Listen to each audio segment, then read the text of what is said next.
Hi, you're watching WION, your world tonight. I am Sana Khan. Let's get you the big stories that we're tracking first.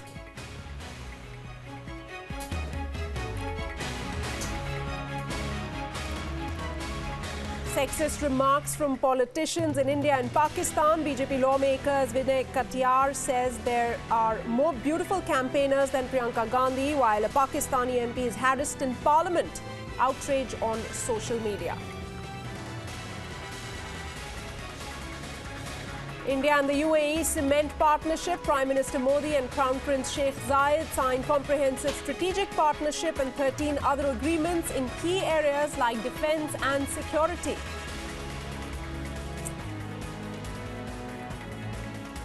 Indian President Pranab Mukherjee addresses the nation on the eve of the 68th Republic Day, praises the security forces, says demonetization will improve transparency.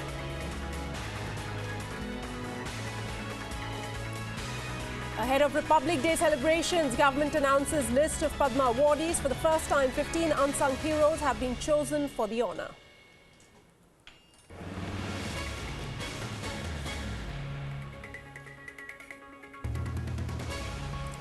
And 50,000 Delhi police and paramilitary personnel will be keeping a tight vigil on Republic Day in the national capital, with special emphasis on neutralising airborne threats in view of intelligence inputs.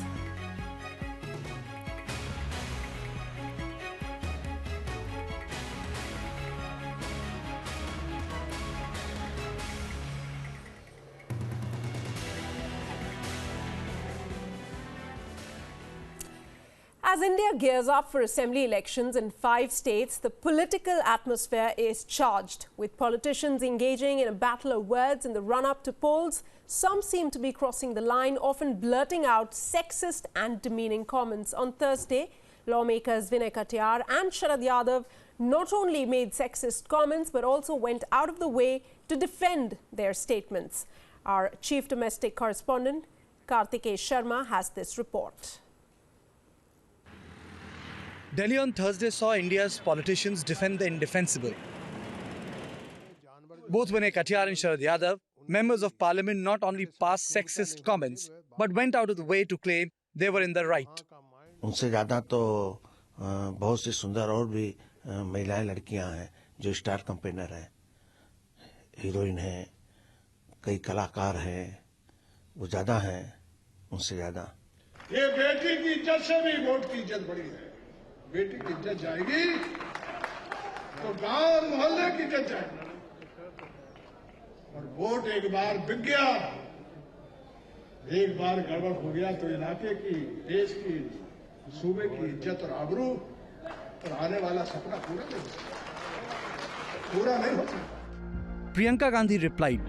She said, "He's right, they do. And if that's all he sees in my colleagues who are such strong, brave and beautiful women that have battled through all sorts of hardship to get where they are, then he makes me laugh even more, because he exposes the BJP's mindset towards the better half of the population of India." Both Yadav and Katiyar were trolled on social media and were the targets of barrage of criticism from the Congress. In democracy, the right to vote is sacrosanct, and nobody can undermine that. However, making comparisons between honor of your daughter or honor of women and right to vote is unwarranted and unjustified. While the public outrage was obvious, the tragedy is the two offenders will likely carry on as before. The fact that Priyanka Gandhi was attacked by Bharatiya Janata Party is neither out of the blue or nor unexpected, since she has decided to play an active role in Uttar Pradesh and more prominent role in the organization of the Congress. BJP is unnerved when it comes to the assembly elections of Uttar Pradesh. Karthika Sharma for WION. All right, in fact, let me go across live now to our chief domestic correspondent, Karthika Sharma. Karthika, we've seen a lot of, trolling as far as these two lawmakers are concerned on social media as well. The BJP has come out and condemned Katiyar's remarks. Sharad Yadav, he's got an NCW notice. Take us through the course of events after these comments were highlighted in the media. I think, you know what is very, very ironical is, Sana, that Vinay Katiyar was the poster boy of the Ayodhya movement, who you just try to recall when Advani had started his Rath Yatra from Somnath, who were the people who were being promoted by Lal Krishna Advani? It was Sadhvi Ratambra, it was Uma Bharti, it was Vinay Katiyar. These were the poster boys. These were the people who were there, and they were actually spewing venom on the so-called the new TV revolution, the video revolution which has taken place, radio, and all the print media publications. Now today, Vinay Katiyar is talking about Priyanka Gandhi. One, there were two things here. First, he has spoken about a woman, which is in itself very, very sexist, because it says that unless and until you are attractive, you will not gather crowd. And secondly, the disdain for any person who is there, who comes from any family with established political lineage, is something which Mr. Vinay Katiyar is trying to, I would say, laugh upon. But then I think it has created a counter reaction for Bharatiya Janata Party today. They would be regretting the fact that Mr. Katiyar has made the statement, though he has tried to pepper over the issue, right. But the message has gone out that Mr. Katiyar somehow made a statement on Priyanka Gandhi, which was neither politically right, nor is part of the new moral, ethical comprehension of a young India. Right, Karthika. Also, we've heard and seen throughout the day opposition parties, the way they've come out and strongly opposed and condemned the statements made by these, Vinay Katiyar as well as Sharad Yadav. But what about the parties that these gentlemen belong to, the BJP and the JDU? It's fine that they've condemned these statements, but what about any action? Because these are repeat offenders. No, I absolutely agree with you, Sana, and even my basic disagreement with Sharad Yadav is that why is there honor when it comes to a woman? Why is there no sense of honor which is attached to a man? It is like, Sana, and it's an analogy I'm giving. Whenever we have a write-up on the actors from Bollywood or Hollywood, you always have people giving the age of an actress, but never of an actor. So, these are social biases. So, honor has to do something with a woman, but it has nothing to do with a man. So, it's like saying, sociologically, if a woman is sexually assaulted, it becomes a matter of honor, not a crime against a body and an individual. It becomes a matter of honor against a man, person, husband, and a community. But I think that is gender bias. And Vinay Katiyar and Mr. Sharad Yadav should realize that India has moved beyond these archaic categorization of women, and they should come out and apologize for making such, I would say, archaic comments which are contradictory, which stands apart from a modern, young, and vivacious and a beautiful India. That's right. Karthike, thanks so much for the moment for joining us here with your inputs on this story. Well, it's not just in India. Across the border in Pakistan, crude comments by a fellow lawmaker drove an elected women parliamentarian to threaten self-immolation. On the 20th of January, in the southern province of Sindh, the woman parliamentarian faced sexual harassment from a male colleague who happens to be a minister and belongs to the ruling party. He has apologized since then, but it has brought to the forefront the issue of misogyny that's widespread in Pakistani society. Sexual harassment in this case is especially more troubling because the minister there belongs to Pakistan People's Party, which was led by Pakistan's and the world's first Muslim woman Prime Minister, Benazir Bhutto.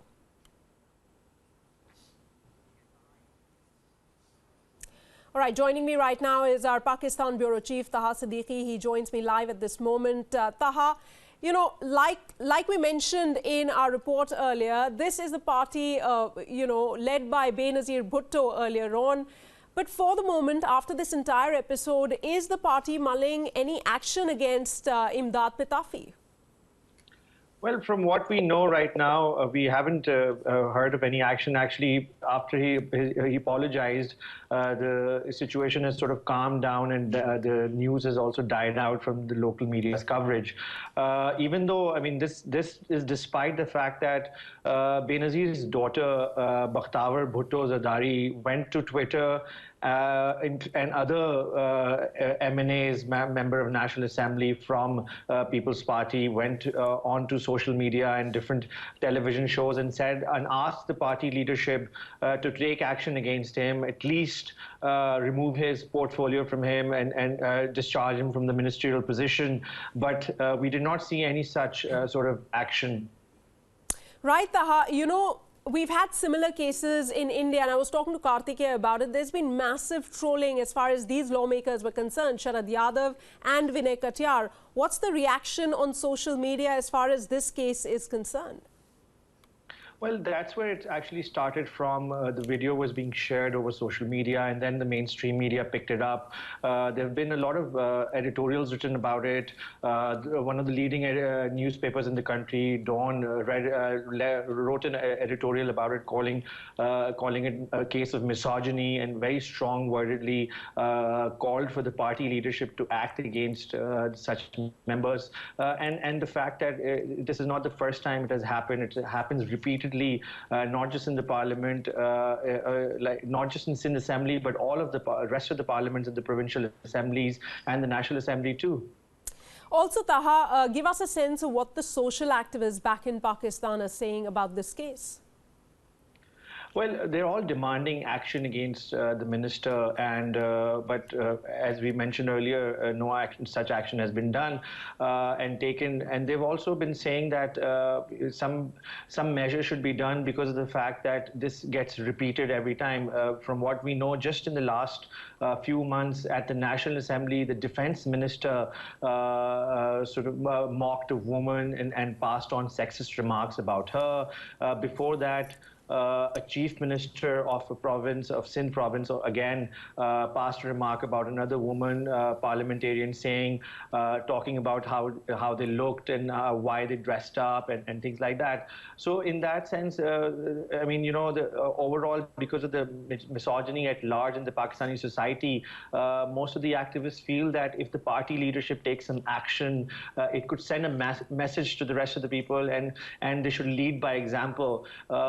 And given the fact that, as we were mentioning, that this is happening within People's Party, which is sort of the biggest sort of worry or the sign that nobody really cares about this, because People's Party was led by a woman. The party has passed many pro-women legislations, and despite that, its own party members continue to pass such remarks against women, and because of that, so social activists are demanding some sort of action. All right, Taha. You know, it's happening in India, it's happening in Pakistan, it's happening elsewhere in the world. But the problem is that, you know, no political party or the authorities concerned, nobody is taking any action so that these kind of statements and action is taken and proved to be deterrent so that they do not occur in the future. Thanks so much for the moment for joining us here. Well, moving on now, the warm arrival extended to visiting United Arab Emirates' Crown Prince Mohammed bin Zayed Al Nahyan shows the importance that India attaches to its strategic relationship with countries in West Asia. The choice of the Emirati Crown Prince as the chief guest for India's Republic Day parade is loaded in symbolism. For one, it shows India's growing commitment and deepening its ties with West Asian countries, reflecting a reordering of its foreign policy priorities.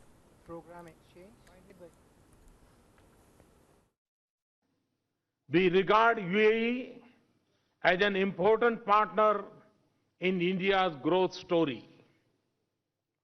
I particularly welcome UAE's interest in investing in India's infrastructure sector.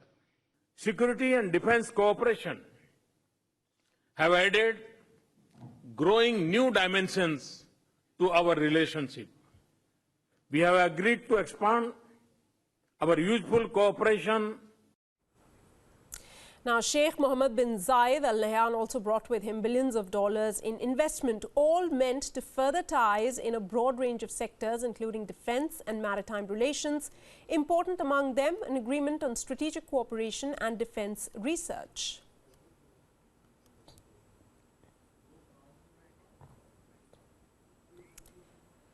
Well, remember, this was a visit by, the second visit in fact, by the Emirati Crown Prince, Sheikh Mohammed bin Zayed.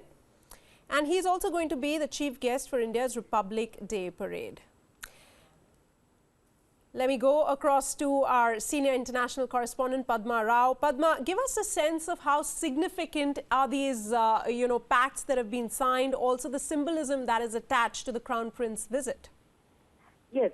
Sana, the very fact that the Crown Prince is making his second visit to India within a year is significant from that point of view, from on part of the United Arab Emirates, and also the fact that there have been two departures from protocol on India's part.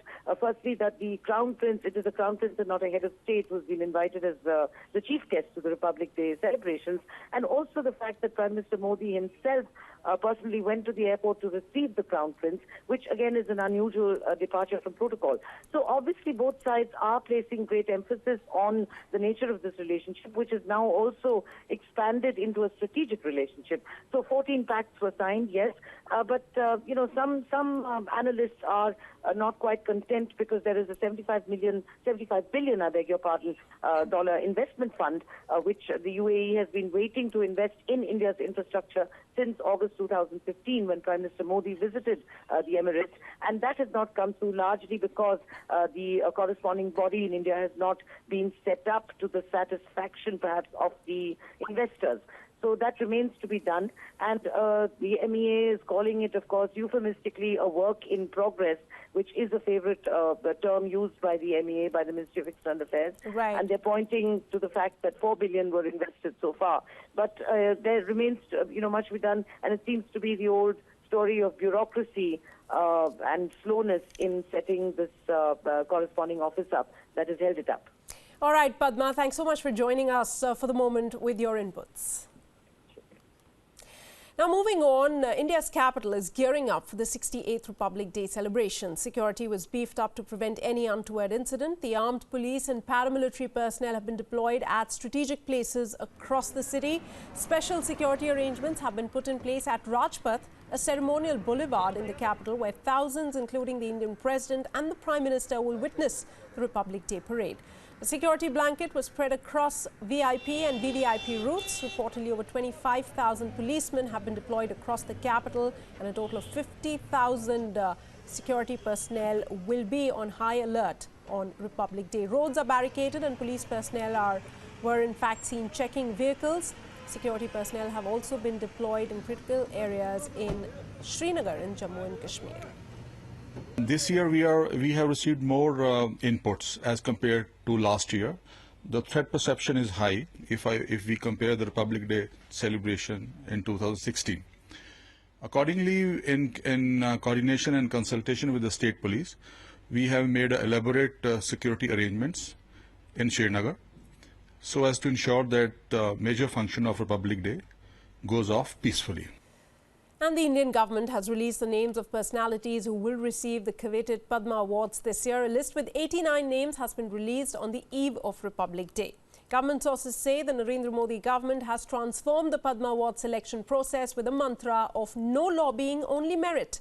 This is the first time when the government has gone beyond well-known doctors to honour those who've dedicated their lives for the poor. The recently appointed captain of the Indian cricket team, Virat Kohli, will be conferred with the Padma Shri. Joining Kohli in the list is Shekhar Nayak, captain of the Indian blind cricket team, wrestler Sakshi Malik, musician Kailash Kher, and several others. Politicians Sharad Pawar, Murli Manohar Joshi will be conferred with the Padma Vibhushan Award. The Padma Awards are one of the highest civilian awards of the country and are conferred to people in various fields like art, literature, education, sports, social work, among other categories. With that, let's move on. President Pranab Mukherjee batted strongly for simultaneous elections to Parliament and assemblies and backed the demonetization drive, two issues on which the government has focused its attention. He asked the Election Commission to carry forward the idea of simultaneous polls in consultation with political parties. In his Republic Day Eve address to the nation, the President also asserted that the country's strength lies in its pluralism and diversity, and that India has traditionally celebrated the argumentative Indian, not the intolerant Indian. Moving on now, are the United States and Russia turning into the unlikeliest partners in the war against terror in Syria? Based upon a statement issued by Russia's foreign ministry, sections of the Russian media seem to think so. They say that the two countries cooperated over a recent airstrike by Russian jets in the Middle Eastern country. Our senior international correspondent Padma Rao has this report.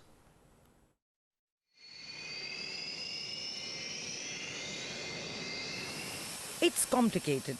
Russia is fighting the Islamic State in war-savaged Syria, but its army is also helping Syrian President Bashar al-Assad against hostile rebels. The United States is fighting the Islamic State in Syria too, but it is backing those very rebels because it shares their sentiments about the controversial Syrian president and wants him out. So is it the mathematical law of deduction that last week unleashed speculation that Russia and the United States may already be cooperating in at least the war against the Islamic State in Syria? The first signs of growing closeness came with US President Donald Trump. Mr. Trump has often expressed his admiration for his Russian counterpart, Vladimir Putin. The Russian president and parliament, in turn, were unabashedly delighted and clapped loudly when Mr. Trump won the US presidential election. It's early days yet, and the new administration in Washington is yet to announce any change in the country's Syria policy. No surprise then that the Pentagon denied all reports suggesting cooperation in Syria that appeared in the Russian media. Communications between the air forces of the two superpowers in Syria were about avoiding collision, not about clandestine collusion, a Pentagon spokesman said. Still, other moves suggest that there may be some smoke to the fire. After steadfastly refusing to join a peace initiative spearheaded by Turkey and Russia, the American ambassador to Kazakhstan attended the latest round as a neutral observer earlier this week. And back in the White House, a spokesman minced no words on the thinking in Washington either. If there's a way that we can combat ISIS with any country, whether it's Russia or anyone else, and we have a shared national interest in that, sure, we'll take it. No matter how uncanny, the burgeoning relationship between the United States and Russia, each under a controversial president, holds potential, especially for the global war against terror. But only if differing perceptions over the good and the bad guys in Syria, Iraq and Iran doesn't play spoiler. Padma Rao, Beyond.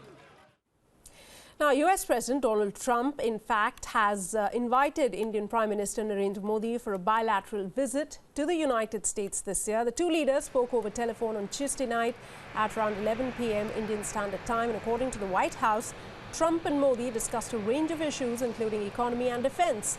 During this call, Trump emphasized that the US considered India a true friend and partner. Meanwhile, the Indian Prime Minister tweeted that the two leaders had a warm conversation, adding that he has invited Trump to visit India. The telephonic conversation between the two comes amid unease in India over Trump's protectionist trade policies that may cause job losses for Indians in America. In the IT companies are concerned over Trump's America First trade policy, as the US accounts for nearly 60% of India's IT exports. Meanwhile, Indian defense experts hailed Trump's invitation to the Prime Minister to visit America. It shows the importance which he attaches towards India. United States believe that India to play a leadership role in Asia-Pacific region, and he has also promised, India to play a greater role in South and Central Asia. I expect that there would be a certain correspondence as far as the security and strategic domain is concerned. For instance, President Trump has identified jihadi terrorism as a very major challenge, and India shares that concern. There are concerns about weapons of mass destruction and the need to ensure that they do not fall into the wrong hands. Now, taking a leaf from the Jallikattu protests, Andhra Pradesh youth is now pressing for special status. The student union has called for protests on Republic Day. The protest will take place at the Ramakrishnan Beach in Visakhapatnam. The students say they were inspired by the Jallikattu protests in Tamil Nadu. They've urged the youth of the state to participate in peaceful protests in large numbers. We inspired Tamil youth agitation on last week, and we're starting agitation for special status for Andhra Pradesh on 26th of this month at RK Beach. Actor and politician Pawan Kalyan also came out in support of the demand and called for peaceful protests at the beach. He tweeted that youth protest was apolitical and it was the citizens' right to protest when they were denied their right. Now, if they don't allow it now, he said, then the situation will deteriorate, and again saying that peaceful protest is their right. That's all we have for you in this edition of Your World Tonight. We're taking a short break, but you can track all of our top stories on our social, digital and mobile media platforms. Thanks so much for tuning in.